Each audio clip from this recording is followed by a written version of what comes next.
33,000-এর উপরে পূজা মণ্ডপ আছে। এখানে ছোটোখাটো দুই একটা ঘটনা যেটা বললেন যে ইস্যু হয়ে যেতে পারে। আমিও গতকালকে একটা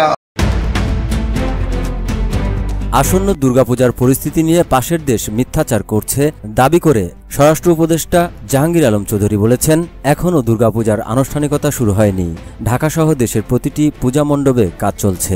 এরই মধ্যে পার্শ্ববর্তী দেশ পূজা মণ্ডপ ঘিরে নানা অপপ্রচার চালাচ্ছে। আমাদের সেদিকে খেয়াল রাখতে হবে। যে ইসের সম্বন্ধে যে স্পেশালি আমাদের পার্শ্ববর্তী দেশ বিভিন্ন ভুয়া ই দেয়, আপনারা তাদের মুখ থেকে আপনি গতকালকে আপনারা হয়তো শুনছেন, সবাই হয়তো শোনার কথা, যে এই যে কি বলে পঞ্চগড় এলাকায় তো বুঝি। বৃহস্পতিবার বিকেলে উত্তরায় র্যাবের সদর দপ্তরে দেশের সার্বিক পরিস্থিতিতে র্যাবের কর্মকাণ্ড ও দিক নির্দেশনা বিষয়ক এক অনুষ্ঠান শেষে সাংবাদিকদের কথা বলেন তিনি। স্বরাষ্ট্র উপদেষ্টা বলেন, 5ই আগস্টের আগে র্যাবের যে কর্মকাণ্ড সেগুলো এখন আর নেই।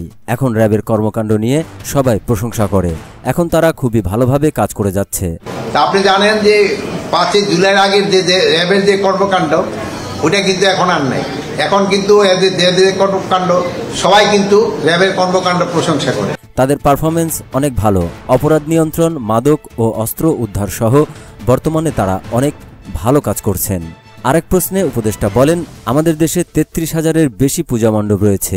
দু একটি জায়গায় হয়তো ছোটখাটো দু একটা ঘটনা ঘটতে পারে, সেটা হয়তো অসাবধানতাবশত হতে পারে। তবে প্রতিটি পূজা মণ্ডপে আমরা সর্বোচ্চ নিরাপত্তা ব্যবস্থা নিচ্ছি।